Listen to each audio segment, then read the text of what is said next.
안녕하세요 여러분. 생생법률쇼 진행을 맡은 임주혜입니다. 이 세상 이슈를 법률적인 시점에서 다뤄보는 본격 토크 블록버스터 법률이슈토크 시작됐습니다. 오늘은 이종근 시사평론가님 자리하셨습니다. 평론가님 어서 오세요. 네, 안녕하십니까. 예.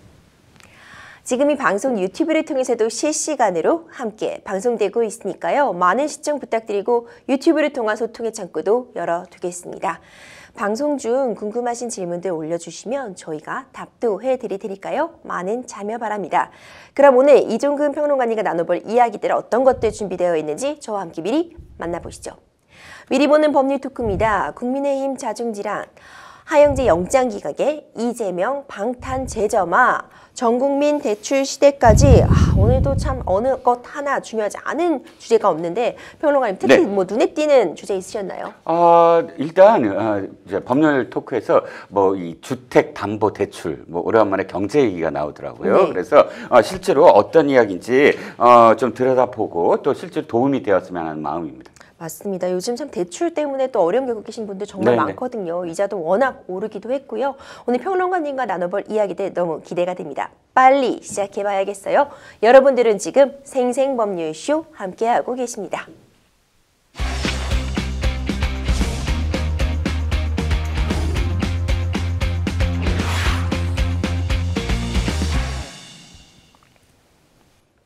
법률이슈토크 바로 시작합니다. 첫 번째 주제는 바로 국민의힘 자중질환입니다. 김기현 국민의힘 대표와 홍준표 대구시장이 최근 홍 시장과 정광훈 목사 간의 갈등과 당 지지율 하락을 놓고서 지금 서로에게 공세를 펼치고 있는 그런 형국입니다. 네, 그렇습니다. 홍준표 대구시장 전 대표였지요. 홍준표 대구시장과 그다음에 정광훈 사랑제일교회 목사 간에 설전이 계속 이루어지니까 그것을 두고 김기현 당대표가 끼어들었습니다. 네. 그래서 양비론을 펼쳤어요. 하나는 이제 정광훈 목사에게 제3자가 공천에 대해서 왈가왈부할 일이 아니다라는 그런 얘기, 또 이 홍준표 시장한테는 지자체 행정을 맡은 분은 그 일에 전념해야 한다라고 이야기하고요. 또 정광훈 목사가 사실 홍준표 대구시장만이 아니라 원래 김재원 최고위원이 정광훈 목사의 어떤 발언을 계속 이어가서 지금 스스로 발언을 하지 않겠다라는 스스로 지금 자숙의 시간에 들어가지 않았습니까? 이런 와중에 자꾸 정광훈 목사가 저 사람은 공천 주지 마라라는 식의 어떤 정당 활동에 개입하는 모습을 보이자 상당히 이제 그 김기현 대표는 거기에 대해서 거리를 두면서 전광훈 목사와 선을 그어야 할 만큼의 관계는 없었다. 하지만 그분의 개인적인 의견을 여러 분야에 듣고 당도 들을 건 듣고 참고하겠지만 아닌 건 아닌 거다라고 덧붙였습니다. 근데 홍준표 대구시장 이 말을 듣자마자 그날 당일날 다시 이제 반격을 했습니다. 첫 번째는 대구시장에 전념하라라고 이야기 안 해도 나는 전념하고 있다. 네. 지방자치에 전념하고 있다라고 대답을 했고요. 또 새 지도부가 컨벤션 효과로 당 지지율이 급등해야 되는데 당 지지율이 급등하지 못함으로, 그러니까 도리어 하락하고 있으므로 자칫 잘못하다가는 비상대책위 체제로 또 바뀔 수가 있다. 그러니까 열심히 잘하라는 뜻이다라고 쏘아붙였습니다. 그렇군요. 홍준표 시장, 이 연이은 쓴소리 좀 내뱉고 있는데 평론가님 이 쓴소리들 어떻게 보고 계신가요? 일단 홍준표 대표가 이렇게 자주 SNS 활동을 한다는 건 총선이 가까웠구나라고 이제 그런 얘기를 시그널이라고 볼 수 있는 시그널이라고 거죠. 볼 수 있죠. 왜냐하면 선거가 가까울수록 그러니까 자기의 어떤 목소리를 높이면서 자신의 이 정치적인 어떤 뭐랄까 위상 또는 뭐 정치적인 어떤 그런 그 이념이라든지 이런 것들을 다 표출하지 않겠습니까? 홍준표 시장이 나선 이유가 바로 그런 때문이 아니겠냐 하는 생각이 드는 게, 정광훈 목사를 지금 상대로 해서 설전을 벌인다는 건 즉 정광훈 목사를 극우의 포지셔닝 을 하면서 그렇죠. 자신은 이제 그 극우 그런 어떤 세력과 단절을 하고 보다 더 중도, 즉 이 확장성 있는 그런 잠재적인 대선 후보다라는 걸 이 유권자 또는 국민들에게 좀 알리려는, 자리매김하려는 그런 지금 정치적 행위가 아닌가라는 생각도 듭니다.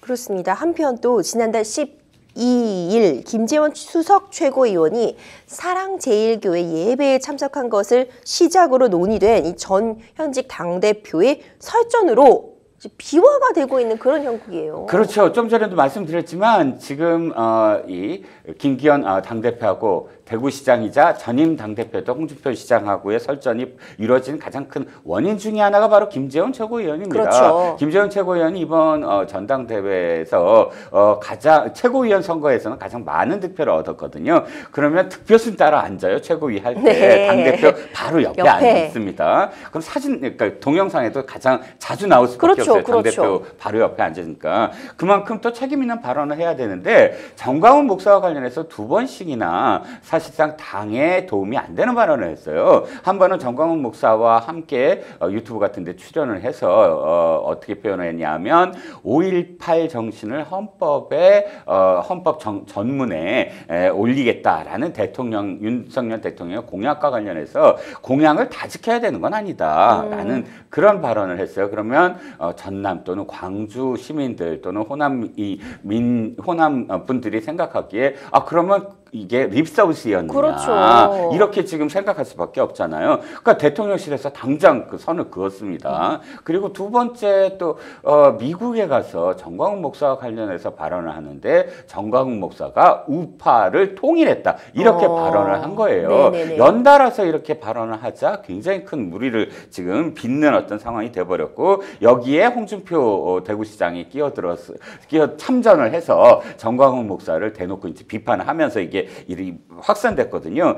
또 김재원 최고위원이 이 마지막에 또다시 발언을 또 실수를 했습니다. 4.3 추념식에 대통령이 가지 않은 것에 대해서 라디오 방송에 나와서 이런 기념식이나 추념식도 등급이 있다. 뭐 서열이 있다. 이런 뉘앙스로 발언을 해서 마치 4.3 추념식이 어떤 등급이 낮은 어떤 기념식인 것처럼 표현을 해서 또 제주도민들의 분노를 사지 않았습니까? 그러니까 김재원 최고위원은 스스로 이제 앞으로 좀 자중하겠다라고 발언을 했는데 어쨌든 세 번씩이나 이렇게 발언을 하는 어떤 와중에서 당 지도부의 역할이 안 보였다. 즉 한 번 실수를 했을 때 좀 더 정확하게 거기에 대해서 경고를 했었어야 됐는데 좀 유야무야 넘어간 게 벌써 이렇게 연달아서 이렇게 리스크를 버리게 되는 어떤 이유가 아니었나라는 지적도 있습니다. 네, 평론가님 말씀해 주신 것처럼 뭐 본인의 의도가 그게 아니었을지라도 많은 국민들이 좀 불편해하실 만한 네. 그런 말 실수가 계속된다는 점은 네. 좀 문제점으로 지적해 볼 수 있을 것 같고요. 네. 한편 천하람 이제 순천갑 당협위원장은 전광훈 목사를 향해서 굉장히 일침을 가면서도 또 여당 분위기도 문제다 이렇게 지적을 했더라고요. 네, 그렇습니다. 천하람 당협위원장 이번에 전당대회에서 당대표 선거에 나와서 3위를 해서 전국적인 인지도를 좀 그렇죠. 높였죠. 이번 천하람 위원장이 이런 공방과 관련해서 너나 잘하세요라고 말씀드리고 싶다. 정광훈 목사에 대해서 이렇게 표현을 했고요. 그 정광훈 같은 목사 같은 분이 이 당에 대해 한결같이 터무니없는 말을 하는 사람이다. 그러니까 이런 전 목사가 이렇게 말을 할 수 있는 분위기를 만드느냐 아니냐의 문제다. 그러면서 이 정광훈 목사가 여당의 운영이나 공천에 대해서 이야기하는 것을 비울 수 있어야 된다. 중요한 건 정광훈 목사라는 분 자체가 그런 말씀을 하시는 분인 건 옛날부터 그래 왔는데 네. 다만 당에서 입장을 제대로 표명하지 않지 않았느냐. 당에서 거기에 선을 그어야 되는데 당이 나서지 않는 것 자체가 문제야. 그러니까 당 지도부가 거기에 좀 전에도 저도 말씀드렸지만 선을 미리 긋지 않았던 게 문제다라는 그런 뉘앙스였고요. 또 일부 이제 천하람 위원장만이 아니라 당을 걱정하는 그런 일각에서는 이렇게 우리가 저 총선을 앞두고는 이 중도파를 향해서 네. 확장을 해야 되는데 이렇게 강성 우파에만 이렇게 소구하고 거기에 머물러만 있으면 당연히 총선에서 필패할 수밖에 없지 않느냐라고 걱정 어린 그런 우려를 하는 분위기도 물론 있습니다. 그렇군요. 황교안 전 국무총리는요, 자신이 자유한국당 대표 시절 전광훈 목사가 뭐 수십 명의 공천을 요구하는 등 정치화가 도를 넘었기 때문에 그때부터 나는 완전히 관계를 정리했다. 또 이렇게 딱 선을 긋는 또 발언을 했네요. 네, 관계를 정리했다는 건 관계가 있었다는 뜻이고요. 자유한국당 대표 시절에 맞습니다. 그 당시 사실 자유한국당, 그러니까 지금의 국민의힘 계열 정당이 지지율이 어마어마하게 떨어졌었어요. 그렇죠. 그리고 선거에서 연전 연패를 하고 있는 상황이었고요. 그런 와중에 이제 그 문재인 정부에 대해서 비판적인 집회를 하는 그런 이 집회가 계속 이어지는데 그 집회를 주도했던 게 정광훈 목사였고요. 그래서 이 당이 그 당시 자유한국당의 많은 그 정치인들이 그 집회에 직접 나가기도 했어요. 네. 사실 지금 말씀드린 뭐 홍준표 대표라든지 김기현 대표라든지 이런 분들도 황교안 대표도 마찬가지고 그 연단에 섰었거든요. 정광훈 목사 주도하는 집회에. 그런데 황교안 전 대표가 이렇게 고백을 한 겁니다. 사실 나도 그런 관계가 있었다. 그런데 그때는 그런 도움이 꼭 필요했다. 그런데 그 이후에 총선을 맞이했는데 바로 정광훈 목사가 수십 명, 그러니까 수십 명이라고 본인이 직접 얘기한 건 아닌데 말을 내가 못하겠다라고 하니까 앵커가 옆에서 라디오 진행하는 진행자가 그럼 수십 명이냐 그랬더니 거기에 대해서 대답을 안 한 것으로서 수십 명이구나라고 지금 우리가 그렇군요. 느낄 수 있는 어떤 상황이 됐습니다. 이렇게 십수명 수십 명의 어떤 공천을 막 요구하는 정도의 어떤 영향력을 이 당에 행사해야 되느냐, 여기에 대해서 황교안 대표가 정광훈 목사의 실체에 대해서 이야기하면서 네. 선을 또 자기는 긋고 있다라고 이야기를 한 겁니다. 또 한편 조원진 우리공화당 대표는요. 김재원 국민의힘 최고위원이 결코 정광훈 목사 곁에 떠날 수 없을 것이라고 또 내다보는 그런 전망을 했네요. 네. 조원진 우리공화당 대표는 아마도 이런 얘기입니다. 정광훈 목사를 헤어날 사람은 없다. 김재원 지금 그 최고위원도 정광훈 목사에 의해서 사실은 이번에 당선된 셈이다. 정광훈 목사가 당원들도 많이 지금 가입을 시켜놨기 때문에 좌지우지할 수 있는 그런 지금 영향을 행사한다. 지금 어떤 의미에서는 조원진 당대표, 우리공화당 대표가 이렇게 말할 수 있는 건 당시에 그 박근혜 대통령 탄핵 이후에 광화문과 덕수궁 앞 일대, 대한문 앞 일대에서 시위를 벌이는 세력 중에 하나가 우리공화당이었거든요. 그러니까 조원진 우리공화당 당대표도 아마 정광훈 목사와 손을 잡았었던 적도 있고 같이 이제 시위를 벌이고 이런 와중에 자기가 봤을 때 정광훈 목사는 정치적 야욕이 굉장히 높은 사람이기 때문에 이 김재원 최고위원 말고도 지금 자신이 이렇게 그 자신에게 빚을 진 사람들, 그러니까 자신에 의해서 정광훈 목사에 의해서 지금 정치활동을 하는 사람들이 지금 국민의힘에 많다라는 걸 우회적으로 지금 표현하고 있는 것으로 보입니다. 그렇군요. 이 전광훈 사랑제일교회 목사를 둘러싸고 국민의힘 연일 시끄럽습니다. 네, 그렇습니다. 지금 뭐 김재원 최고위원이 불을 붙였고 또 자기는 이제 앞으로 얘기를 안 하겠다라고는 얘기하고 있지만 그럼에도 불구하고 앞서거니 뒤서거니 많은 그런 그 당내 의원들이 또는 전 의원들이 나서서 정광훈 목사와 관련된 자기 생각들을 이야기하고 있습니다. 유상범 수석 대변인 정광훈 목사와 관계를 맺었던 부분은 과거 황교안 대표가 투쟁하는 과정에서 조금 있었지만 어느 순간 지나서 관계가 멀어졌다라고 얘기를 했고요. 윤상현 의원도 나서서 국민의힘 지도부가 교체됐는데 지금 김기현 대표 체제가 이렇게 그 흔들리고 있어서 민주당보다 지지율이 떨어지는 것에 대해서 안 좋은 사인이다라고 지금 이야기를 하고요. 이준석 전 대표 역시 나타났습니다. 그래서 지금의 어떤 형국, 지금의 형국에 대해서 아주 쓴소리를 하면서 정치와 종교가 분리돼야 된다라고 단언을 했습니다.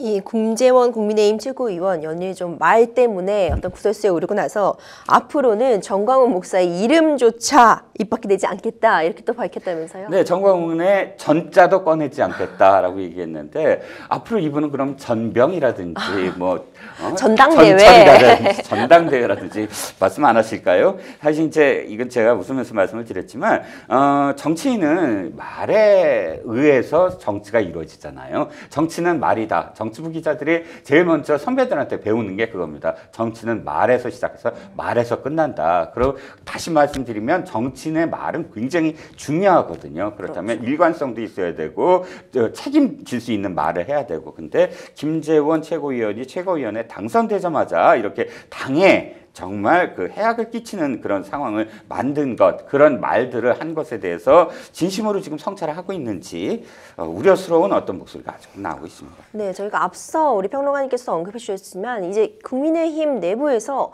이 말 문제로 연일 시끄러웠습니다. 앞서 살펴봤던 것처럼 김재원 최고위원 지금 그 앞선 전광훈 목사의 발언뿐만 아니라요. 제주 4.3 사건을 놓고 추모일이 약간 격이 낮다는 형식으로 표현한 표현이 문제가 됐어요. 이건 굉장히 큰 문제죠. 그렇죠. 예, 왜냐하면 국경일에 뭐 그런 추모일에 격이 있는 게 아니잖아요. 아, 그렇습니다. 당연히 그렇고요.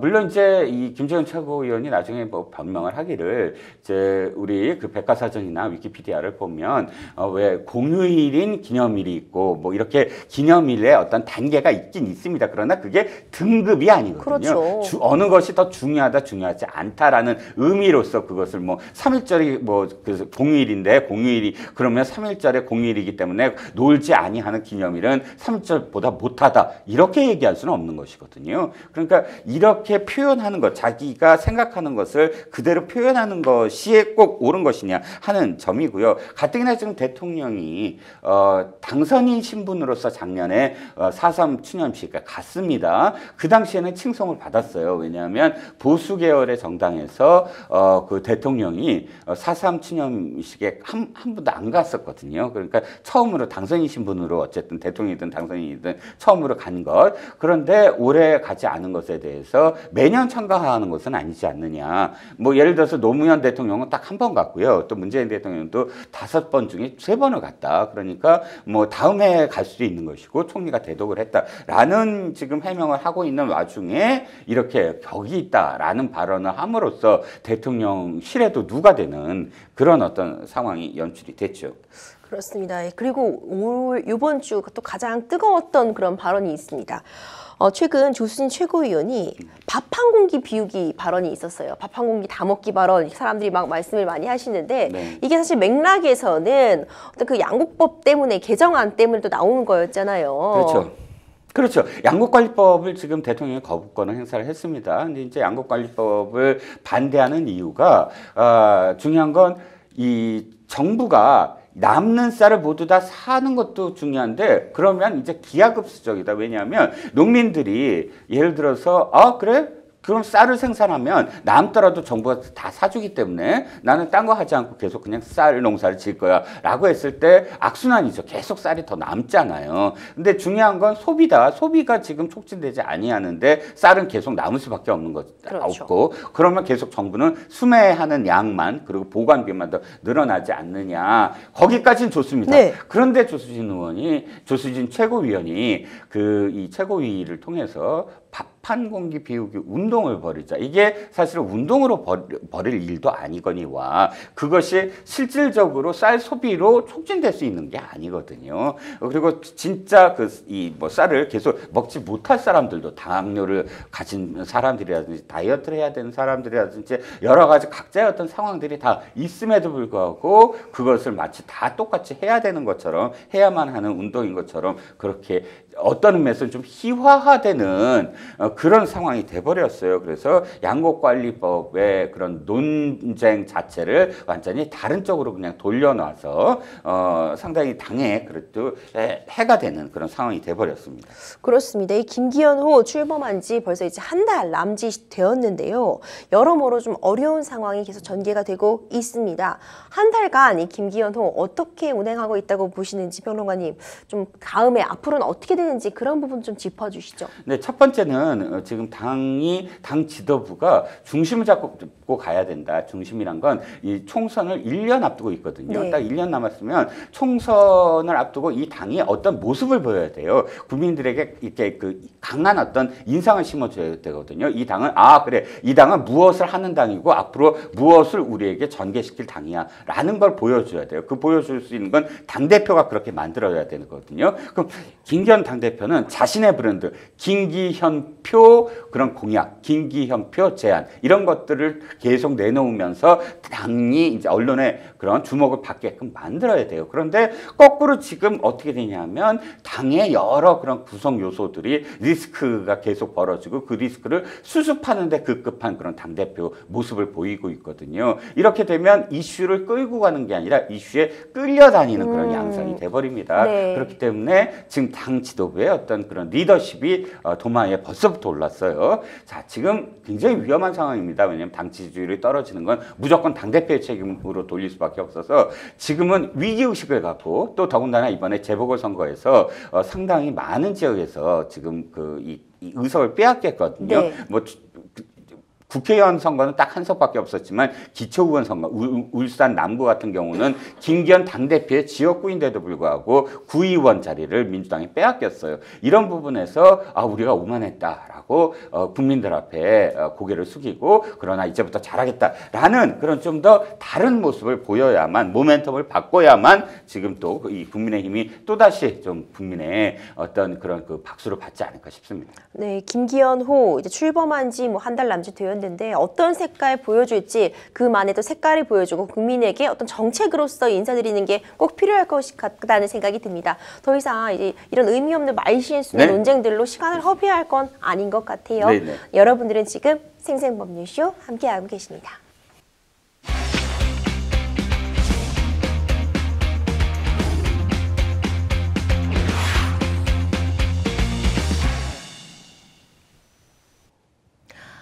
법률 이슈 토크 두 번째 주제에 넘어가겠습니다. 두 번째 주제는 하영재 영장 기각에 이재명 방탄 재점화입니다.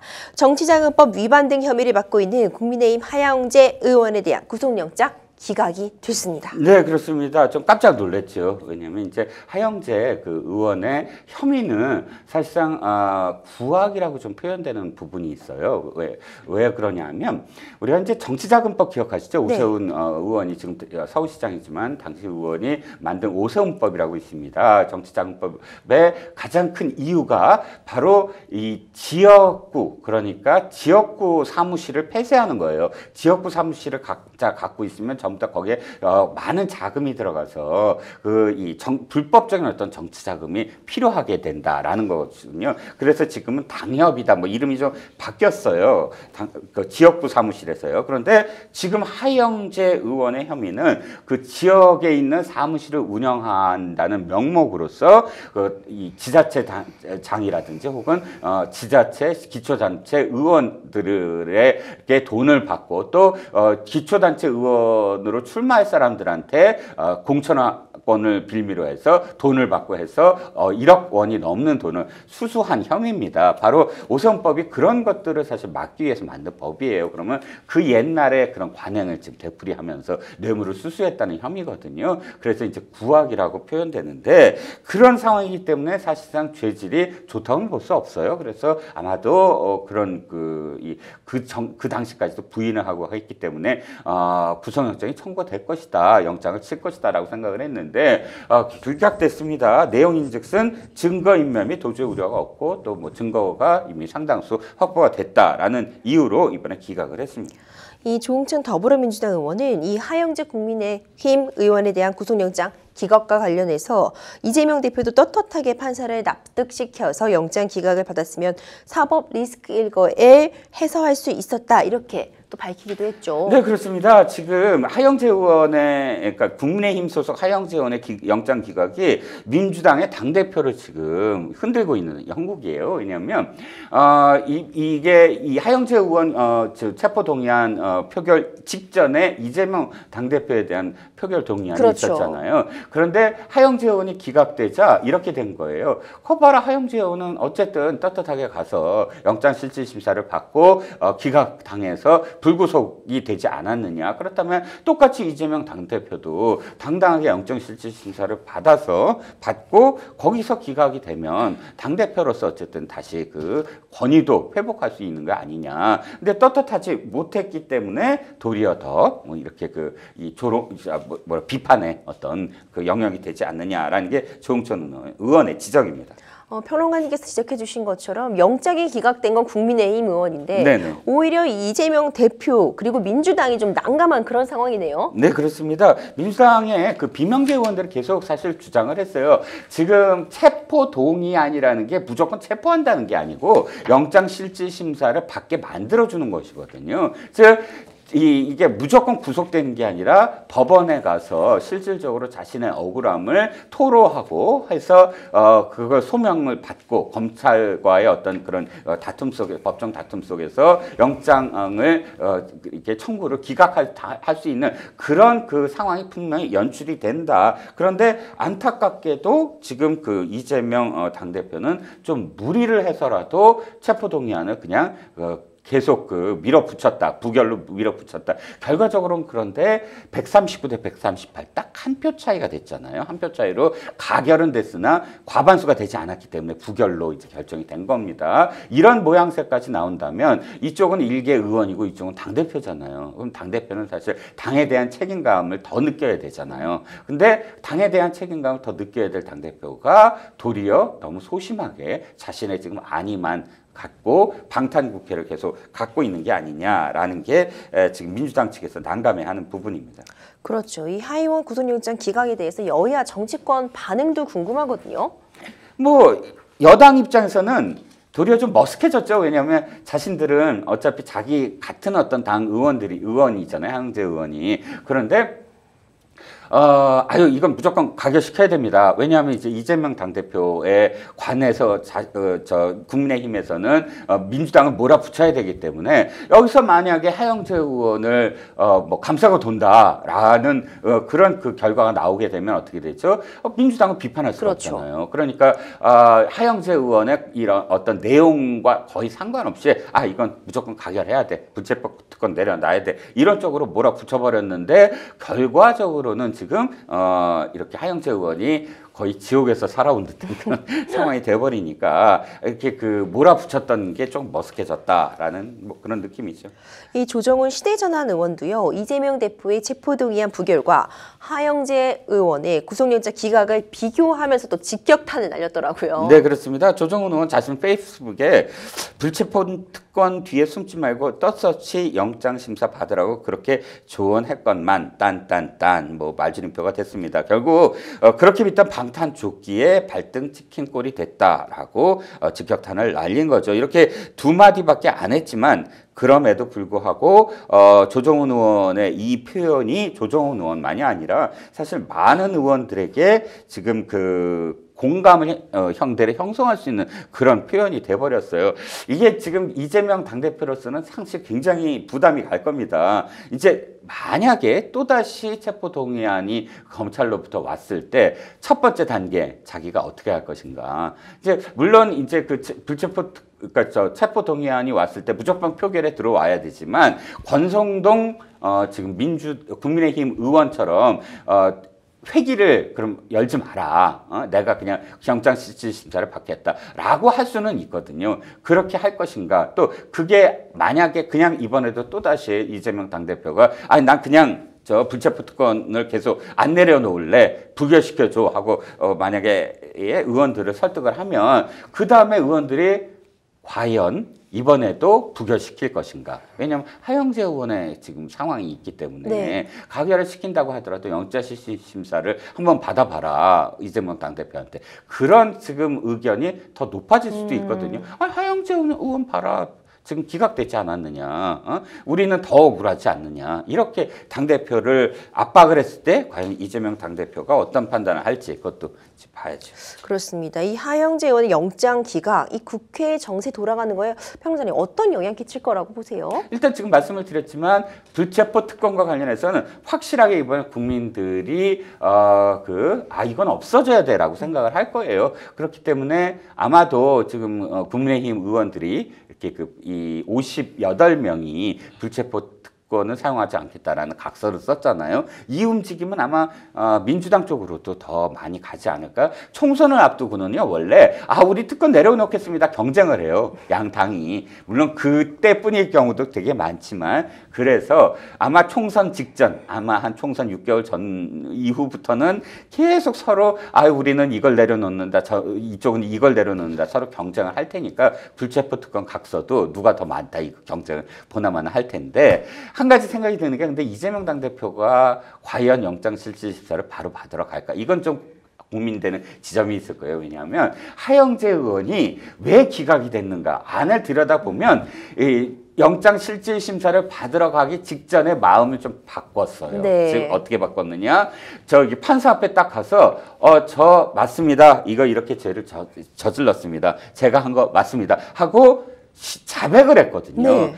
변호사님도 잘 아시지만 자백을 하고 안 하고 부인하고 난 무죄입니다 하고 난 유죄 맞습니다 하고가 영장 그걸 내는데 굉장히 큰 그럼요. 역할을 하죠. 판사가 판단할 때. 그렇죠. 어떻습니까? 당연히 그렇게 됩니다. 내가 지금 이걸 인정하고 있는지 내지는 그래서 지금 부인하면서 증거 인멸의 소지가 있는지 그렇죠. 이런 부분은 당연히 지금 구속을 할지 말지 이 부분에 있어서 굉장히 중요하게 작용하게 되죠. 그렇죠. 그러니까 계속 무죄라고 그러고 처음부터 끝까지 난 죄가 없다고 한다면 이거 증거 인멸할 가능성이 크다라고 해서 영장이 나올 가능성이 있는데 그러면 과연 이재명 당대표가 하영재 의원처럼 나는 죄를 지었습니다. 인정합니다. 라고 할 수 있을까. 그렇죠. 그러니까 이게 차이가 있긴 있어 보입니다. 그렇습니다. 다른 쪽 이야기 좀 넘어가 볼게요. 한편 TV조선 재승인 심사 과정에서 부당 개입한 혐의를 받는 한상혁 방통위원장은 또 구속을 면했습니다. 네, 그렇습니다. 이제 구속영장을 기각할 때 뭐 때문에 기각하느냐를 유심히 봐야 될 것 같아요. 그러니까 소명은 다 됐고 그런데 도주 및 그 증거인멸 우려가 없다. 이렇게 되면 검찰의 소명은 일단 된 거로 우리가 그렇죠. 판단해야 되잖아요. 근데 이제 고령이라든지 또는 죄를 인정하고 있다든지 이럴 때 이제 증거 및 도주 우려가 증거인멸 및 도주 우려가 없다. 이렇게 해서 기각을 하는데 이번 건은 조금 다릅니다. 서울 북부지법 이창열 영장 전담 부장판사가 한상혁 방통위원장에 대한 구속영장 기각에서 주요 혐의에 대해 다툼의 여지가 있어 현 단계에서의 구속은 피의자의 방어권을 지나치게 제한한다. 이렇게 해버렸거든요. 그러니까 이 표현은 뭐냐면 이게 검찰의 소명이 다 되지 않았다. 다툼의 여지가 있다는 건 재판 가서도 무죄의 가능성도 어느 정도 있기 때문에 꼭 구속해서 인신구속을 해서 지금 그 재판을 할 이유가 없다, 기소를 할 이유가 없다라는 그런 표현인 것 같아요. 맞습니다. 네. 참 어려운 부분이 많아요. 오늘 지금 이제 구속영장 여부, 이제 영장이 이제 인정이 되냐 마냐 뭐 이런 부분 이야기 나누고 있는데요. 좀 또 다른 사건이지만 굉장히 중요한 사건 한 가지 더 소개해드리려고 해요. 네네. 이 가상화폐 테라 폭락 사태의 핵심 인물 중 한 명인 신현성 전 차이 코퍼레이션 대표에 대한 두 번째 구속영장도 또 기각이 됐습니다. 네, 그렇습니다. 아마 이건 또 그 가상화폐 폭락 사태 때문에 피해를 입으신 분들 입장에서는 굉장히 좀 뭐랄까요, 좀 안 좋은 소식일 수도 있죠. 구속을 해서 거기에 대한 책임을 지우게 해야 된다는 어떤 그 의견을 가지신 분들한테는요. 자, 가상화폐 테라루나 발행사 테라폼렉스 공동 창립자입니다. 신영성 전 차이 코퍼레이션 대표요. 자본시장법 위반 등 혐의로 이번에 지난해 말에 이어서 두 번째 지금 영장을 청구했는데 이번에도 기각이 됐습니다. 아까도 말씀드렸지만 기각이 되면 기각 사유가 되게 중요한 게 그 다음 사안이 어떻게 되나, 본안 재판이 어떻게 되나, 또 검찰이 어떻게 대응하나를 알 수가 있거든요. 자, 여기 법원이 어떻게 판단했냐면 사실관계가 상당히 규명됐다고는 했는데 그 다음 일부 혐의에 다툴 여지가 있다라고 표현을 해요. 그러면 어쨌든 규명은 된 부분이 있는데 네. 일부 부분에서 아직도 다툼의 여지가 있다는 건 완벽하게 다 소명되지 않았다는 뜻으로도 들릴 수가 있거든요. 그렇기 때문에 이 부분과 관련해서 검찰이 또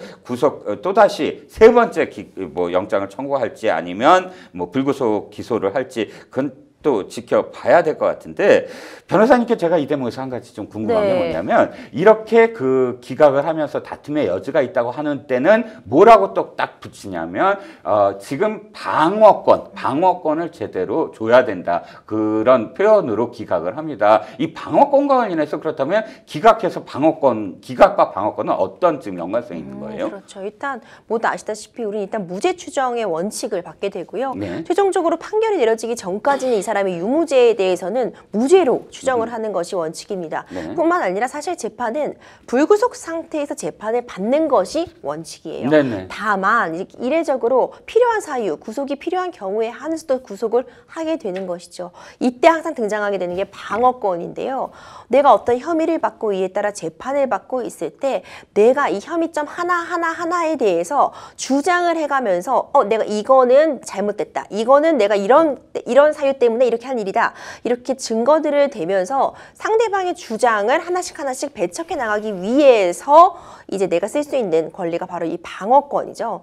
근데 이 방어권과 구속이 뭐 연관이 있냐 이렇게 생각하실 수 있겠지만 구속 상태에서 재판을 받는 것과요. 불구속 상태에서 재판을 받는 건 사실 방어권 행사에 있어서는 천지차이입니다. 그렇군요. 물론 구속 상태에서도 변호인의 조력을 받을 수 있고 변호인 접견이 가능하지만 뭐 증거 자료를 모은다거나 내지는 뭐 증인을 찾는다거나 기타 여러 가지 내가 소송을 대응하는 준비를 할 때 일단 구속이 되면 심리적으로도 위축이 되고요. 증거 수집에도 어려움을 겪기 때문에 방어권 행사에 제약을 받는 거는 현실이거든요. 그렇기 때문에 아무래도 이런 항상 구속 여부를 결정함에 있어서 방어권 행사를 보장해주기 위해서 불구속한다. 이런 멘트가 계속 나오고 있는 것 같습니다. 그렇군요. 그렇죠. 그럼 이 방어권, 평론가님은 또 어떻게 보고 계세요? 저는 지금 최근에 이렇게 방어권과 관련돼서 기각이 된 걸 쭉 보면서 드는 생각은 이겁니다. 우리는 지금 이런 기사를 접할 때 대개는 이 기각된 사람이 굉장히 유명인들이에요. 그런 차이 커퍼레이션 대표라든지 아니면 정치인들, 당대표님 누구니 이런 식의 그래도 사회적으로 저명한 그런 사람들과 관련돼서 방어권을 줘야 된다 말아야 된다 이렇게 지금 논의를 하고 있잖아요. 그렇죠. 그렇다면 그야말로 장사미사 우리 일반적인 어떤 그런 서민들도 이렇게 방어권이 정말 제대로 지금 주어지고 있는지 구속영장과 관련해서 무죄 추정의 원칙에 따라서 이런 영장 실질 심사를 겪고 있을지 그것도 관심을 좀 기울여야 될 것 같아요. 어떤 의미에서는 이게 차별화되는 게 아니냐. 유명하거나 사회적으로 권력이 있거나 정치적으로 어떤 힘이 있는 배경이 있는 사람들에게는 언제나 이렇게 무죄 추정의 원칙과 방어권이 주어지고 그렇지 않으면 주어지지 않는 것은 아니지 않을지 물론 그렇지 않다고 저는 느낍니다만 이렇게 방어권 얘기가 나올 때마다 그런 생각이 들기는 합니다. 네, 마지막으로 이제 구속영장 기각 관련된 사례들이 오늘 좀 살펴봤는데요. 최근이었죠. 지난달 23일 필로폰 투약 혐의로 체포가 됐다가 법원에 일단 구속영장 기각을 받았어요. 이 부분도 좀 논란이 있었는데 그 이후 풀려난 남경필 전 도지사의 장남이 또다시 필로폰에 투약해서 경찰에 붙잡혔다고 합니다. 네, 그렇습니다. 그때 당시에 제가 기각이 될 때 사실 이해를 할 수가 없었어요. 왜냐하면 당시에 구속영장을 청구해서 청구하는 어떤 상황이냐면 남경필 전 지사의 가족들이 신고를 했어요. 오죽하면 신고를 했을까 싶은 게 이 마약과 관련돼서는 물론 죄의 여부 때문에 구속을 하는 것도 있지만 이 본인의 어떤 건강을 담보로 하기 때문에 그렇죠. 구속을 해야 되는 어떤 상황도 있거든요. 그러니까 가족들이 지금 신고를 해서 경찰에 신고해서 어쨌든 가족들의 의사에 비추어서 지금 구속영장을 청구를 하는 상황인데 가족들이 누구보다 더 잘 알지 않겠습니까? 지금 이 남경필 지사의 아들이 어떤 상황인지. 근데 영장실질심사를 받으면서 판사가 그것을 기각하는 바람에 일주일 만에 또다시 필로폰을 투약을 해서 또 지금 구속영장을 청구하는 상황이 아니겠습니까? 그러면 처음부터 영장실질심사를 담당했던 첫 번째 판사가 저는 이건 정말 잘못 판단한 게 아니냐. 이미 이게 새로운 어떤 그런 그 혐의가 아니라 이전에도 마약과 관련된 혐의가 있었거든요. 그러니까 초범이 아니거든요. 그러면 초범이 아닌 상태에서 가족들이 오죽했으면 그것을 신고를 했을까라는 어떤 상황들을 종합해 보면 또다시 재범할 가능성이 굉장히 높은데도 불구하고 기각을 해서 끝내는 또다시 이렇게 그 영장을 청구하는 상황까지 만든 거. 그래서 좀 더 영장 실질 심사를 할 때 물론 무조건 구속을 해야 된다. 그렇게 나오는 건 잘못됐고 방어권도 중요하지만 그러나 이런 사례들은 좀 더 면밀히 판단을 해야 되는 게 아니냐라는 생각도 드는 거죠. 네, 평론가님 말씀하신 것처럼 좀 아쉬움이 남는 그런 부분이 네네. 충분히 있었던 것 같습니다. 마지막 소식 넘어가 보도록 할게요.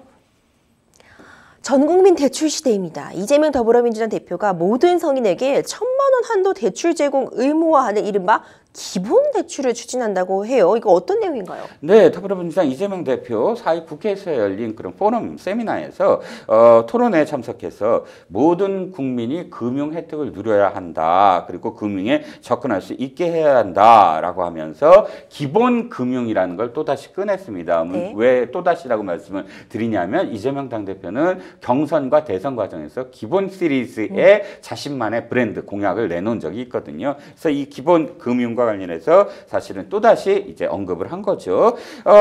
이 내용에 따르면 그러니까 이 대표가 이렇게 얘기한 거예요. 정부에서조차 50만 원 빌려주면서 15.9%의 고리 이자를 부과하는데 최소한 그런 어떤 이 부분을 모두 다 누리게끔 정부가 해줘야 된다. 즉 능력이 부족한 사람은 돈을 빌릴 기회가 없을 어떤 사람들도 있으므로 정부가 직접 저리로 한 20년 동안 갚는 거고 1,000만 원을 대출해주고 그러니까 누구에게든 돈이 있는 사람에게든 돈이 없는 사람에게든 성인이라면 누구에게든 1,000만 원을 빌려주고 20년 동안 갚게끔 저리를 20년 동안 갚게끔 하겠다라는 그런 그 말을 꺼냈습니다. 이 국민의힘은 이 대표의 제안에 대해 이거는 포퓰리즘 끝판왕이다 이렇게 밝혔죠. 네, 국민의힘 대변인들이 아주 파상적으로 이렇게 이 비판적인 어떤 논평을 쏟아냈습니다. 강민국 수석 대변인이죠. 기본 대출 제도는 은행의 저금리 마이너스 통장 개설을 의미하는데 정부가 전액 보증하는 것을 전제로 한다. 그렇다면 지난해 국가 채무가 1,000조를 넘기고 가계빚은 더 심각한 상황인데 이재명 대표는 빚을 권하는 사회를 만들려는 것이냐. 그러니까 핵심은 이거죠. 지금 1,000만 원을 그냥 주는 것도 아니고 1,000만 원을 꿔주는 거잖아요. 20년 동안 장기 저리로 갚는다고는 하지만 그러나 그건 빚입니다. 그러면 전 국민이 빚을 져라라고 지금 정부가 권해야 되는 것이냐라는 것이고요. 김미애 원내 대변인도 이재명 대표가 기본 대출을 말하기 전에 기본 대출을 위한 천문학적 재원을 어떻게 하겠다는 것부터 설명을 해야 되는데 하면서 대장동 일당의 천문학적 수익으로 전 국민에게 기본 대출을 해주겠다고 하면 더 현실성이 있다라는 식으로 좀 꼬집었다고 할까요? 이렇게 이야기했습니다. 그리고 또 이게 총선을 1년 앞두고 있다는 점이 당연히 고려가 되었을 것 같아요. 그렇습니다. 사실 기본 시리즈와 관련해서는 가장 이 이재명 표 브랜드라는 게 기본소득이잖아요. 기본소득이라는 건 아까 말씀드렸지만 기본 금융은 돈을 빌려주는 것이고 기본소득은 돈을 그냥 주는 것입니다. 그럼 전 국민에게 돈을 주겠다라는 게 기본소득의 이재명식 브랜드인데 사실 대선 때 이걸 철회했어요.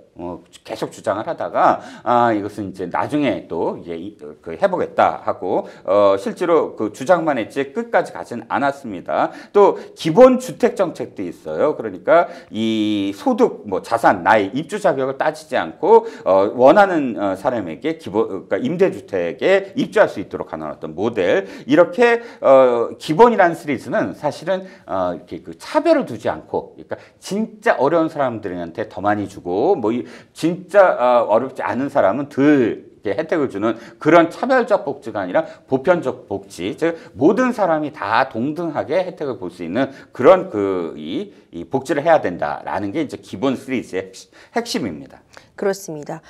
이 총선을 앞두고 꺼낸 이 민주당 기본 시리즈 카드 평론가님은 좀 어떻게 보셨어요? 저는 사실 되게 이제 불안한 게 우리가 코로나19로 맞이해서 3고라고 얘기하잖아요. 고물가라든지 고환율이라든지 이런 부분들이 왜 생기냐면 코로나 시대에 각국이 너도 나도 사실상 이 유동성, 즉 발권 자신들의 화폐를 막 많이 발권을 했어요. 발권 국가들, 특히 뭐 미국이라든지 일본이라든지. 그러면서 돈이 엄청나게 많이 풀렸잖아요. 이런 상황 속에서 고물가가 나올 수밖에 없으니까 금리를 인상해서 그 돈을 다 빨아들여야 되는데, 이 상황에서 또다시 이제 기본 시리즈를 만약 간다 그러면 기본 시리즈는 국가 재원을 지금 투입을 해야 돼요. 국가 재원을 투입한다는 건 그만큼 유동성이 많이 지금 더 많이 뭐 생기겠죠. 그러니까 그만큼 또 물가를 잡지 못하는 어떤 상황이 될 수밖에 없어요. 그래서 사실상 이 하나의 어떤 공약으로서는 뭐 이야기가 될 수 있지만 실천력이 있을까? 그게 당장 지금의 어떤 그 경제 상황들, 또 글로벌 경제 위기, 금융 위기라고 하잖아요. 금융 위기에서 이 정책들이 정말로 실효성이 있을까라는 건 좀 의문입니다. 그렇습니다. 한편 저출산 극복을 위한 금융권에 다자녀 가구 우대 상품이 나왔는데 이 부분도 좀 간단히 소개해 주시죠. 네, 다자녀 가구들에 대해서 특혜를 줘야 된다라는 건 이제 저출산위원회에서 여러 가지 고민을 하고 있습니다. 근데 시중은행이 아예 우대 상품을 내놨습니다. 예를 들어서 다자녀 가구를 위해서 연 8% 금리를 주는 적금을 출시했어요. 어디냐면 하나금융그룹입니다. 하나은행이죠. 하나은행이 2명 이상의 자녀를 양육하거나 양육 예정인 부모를 위해서 적금을 출시했는데요. 1년 만기 적립식 적금인데 8%면 어마어마하죠. 사실 지금 금리 시대에 기본금리 2.0%에다가 양육수당 수급을 통한 우대금리 4.0%포인트를 포함을 해서 이렇게 연 8% 정도의 금리를 주는 것으로 혜택을 주겠다는 것이고요. 그 외에도 난임 출산 지원을 위한 카드 심상품을 출시하는 등 아이의 저출산을 극복을 위해서 하나은행이 여러 가지 상품을 출시했습니다. 지난달 29일부터 시중은행에서 이제 기존 고정금리 상품 대비 금리가 이제 낮은 새로운 고정금리 전세자금 대출을 받을 수 있게 된다고 하는데 이 부분도 좀 짚어주세요, 변호사님. 네, 그렇습니다. 하나은행, 기업은행, 경남은행 등에서 기존 고정금리 상품 대비 금리가 낮은 새로운 고정금리 전세자금 대출을 받을 수 있게 됐다라는 것인데요. 이건 어떤 의미를 갖고 있냐면 사실 지금 변동금리와 고정금리가 있는데 변동금리 같은 경우는 이 금리가 낮은 반면에 금리가 이렇게 이 출렁일 때마다 사실 6개월에 한 번씩 금리를 바뀌어야 돼요. 근데 고정금리는 변동금리보다는 금리가 높습니다. 하지만 처음과 똑같은 어떤 금리를 적용받게 돼요. 그러면 어느 것이 더 유리하다라고 생각을 해야 되냐면 사실 상황 따라 다르거든요. 앞으로 기준금리가 어떻게 되느냐를 판단하면서 자신의 어떤 재정 상황이라든지 이런 걸 딱 고려해야 되는데 지금 시중은행들이 이렇게 나서고 또 이렇게 금융권에서 이걸 권하는 이유가 사실상 이 몇 개 은행들이 세계에서 뱅크런, 즉 부도가 나거나 혹은 뭐 이렇게 M&A를 당하거나 했습니다. 이런 상황 속에서 기존 어떤 은행들의 그런 리스크를 줄이기 위해서 고정금리를 좀 유도를 하는 어떤 측면도 있어요. 그러니까 금리가 충렁거리고 이럴 때 사실상 은행의 어떤 그 재정 상태라든지 또는 이 부채가 큰 그런 지금 이 채무자들을 위한 그런 고정금리 상품들을 내놓은 거거든요. 그래서 만약에 해당되시는 분들은 사실 하나은행이나 기업은행, 경남은행 등의 지금 홈페이지를 보시면 상당히 지금의 고정금리보다 좀 낮은 금리로서 새로운 고정금리가 나왔다는 것을 좀 유의미하게 지켜보셔야 될 것 같습니다. 맞습니다. 최근 크레디트 스위스 사태 등으로 가계 부채 관리의 중요성이 계속 대두가 되고 있죠. 금융강국이 지난해에 이어 올해도 은행의 고정금리 대출 비중이 절반 이상 되도록 목표에 나서고 좀 지도에 나서고 있는 거죠? 네, 그렇습니다. 사실 관심을 두신 분들은 아시겠지만 은행권들에 대해서 제1은행권들에 대해서 걱정을 하는, 물론 제2금융권도 마찬가지지만 걱정하는 분이 많이 늘어났어요. 왜냐하면 크레딧 스위스 같은 데만 하더라도 역사도 깊고 굉장히 그렇죠. 튼튼한 은행이었거든요. 물론 이 크레딧 스위스도 몇 가지 굉장히 불안한 상품들에 투자를 많이 한 게 있어요. 그렇기 때문에 이번엔 독일의 도이치방크가 불똥이 튄다 안 튄다 그래갖고 굉장히 또 관심을 뒀습니다. 그런 도이치방크만이 아니라 사실상 물밑으로도 굉장히 많은 소문들이 돌고 있어요. 전 세계에 이 은행이 그 다음 순위다, 이 은행이다, 이런 식의 이야기가 나오고 있습니다. 거기에 따라서 사실 우리 금감원에서도 은행의 어떤 그런 상황들을 체크를 하고 있는 거예요. 그래서 지금 이 가계대출 부분도 고정금리 비율을 좀 높여라, 대출 비중을 좀 높여라 하는 것도 안정적인 어떤 상황을 유지하게끔 유도하는 그런 측면이 있습니다. 네, 좀 여러 가지 논의들을 오늘 함께 나눠봤는데요. 네네. 마지막으로 이제 투기 과열지구 안에 있는 15억 원 초과 아파트에 대한 주택담보대출을 금지한 문재인 정부의 이른바 12.16 부동산 대책이 헌법에 어긋나지 않다는 헌법재판소 판단 나왔어요. 이것만 짧게 짚어주시죠. 네, 이게 5대4로 나왔습니다. 이게 기각이 됐어요. 중요한 건 당시 문재인 정부가 15억 초과 아파트 주택담보대출 금지는 합헌이다라는 것이고요. 그거는 뭐 행정소송이라든지 또는 여러 가지 어떤 적합한 수단의 어떤 근거가 있다. 근데 5명이 지금 기각이고 4명은 반대를 했습니다. 4명의 어떤 반대도 사실상 의미가 없는 건 아니에요. 하지만 그렇죠. 어쨌든 15억 원이라는 어떤 의미가 갖고 있는 게 그게 상당히 크다. 그래서 이 문재인 정부의 이 법안 자체가 헌법에 위반되지 않는다라고 결론을 헌재가 내려버렸습니다. 네, 이 부동산 관련 문제도 그렇고요. 기준 금리 문제, 이 금리 대출 문제 여러 가지 참 하나 지금 우리나라가 처한 상황이 쉬운 게 없는 것 같아요. 이럴 때일수록 모두 힘을 합쳐서 좀 민생을 해결하는데 맞습니다. 모두가 좀 힘을 모아야 되지 않을까 이런 생각 듭니다. 생생법률쇼 어느새 마칠 시간입니다. 오늘도 함께해 주신 이종근 평론가님 고생 많으셨습니다. 감사합니다. 방송이 끝나도 상담 접수 계속되니까요. 상담받고 싶으신 분들은 상담전화 02557-8295번으로 평일 오전 9시부터 오후 6시까지 연락 주시거나 법률방송 홈페이지 내 법률상담 클릭 또는 아래 하단으로 나가고 있는 메일로 상담 접수해 주시기 바랍니다. 생생법률쇼 오늘 이만 인사드리겠습니다. 여러분 감사합니다.